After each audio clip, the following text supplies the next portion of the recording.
Aqua రైతులకు CM Chandrababu good news తెలిపారు. అన్నదాత సుఖీభవ పథకాన్ని ప్రకాశం జిల్లాలో ఆయన ప్రారంభించారు. కొద్ది రోజులుగా తీవ్ర ఇబ్బందులు పడుతున్నటువంటి ఆక్వా రైతులకు సీఎం చంద్రబాబు భరోసా ఇచ్చారు.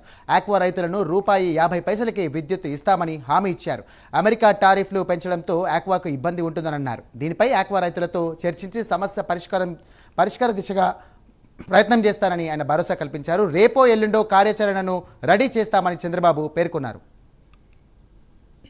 కోస్టల్ ఆంధ్రప్రదేశ్ అక్వాకల్చర్ వేయాలి, మిగిలిన ప్రాంతాలు వాణిజ్య పంటలతో ముందుకు పోవాలి. ఏ పంటలు వేయాలనో, ప్రపంచం మొత్తం ఏ పంట వేస్తే గిట్టుబాటు వస్తుందో అవన్నీ స్టడీ చేసి ఎప్పటికప్పుడు మీ అందరికి కూడా నాలెడ్జ్ అంతా ఇస్తా.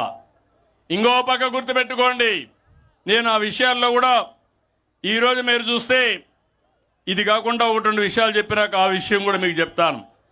అక్వా రైతులకి ₹50 కరెంట్ ఇచ్చి అక్వా రైతుల్ని ఆదుకునే బాధ్యత ఈ ప్రభుత్వానిది.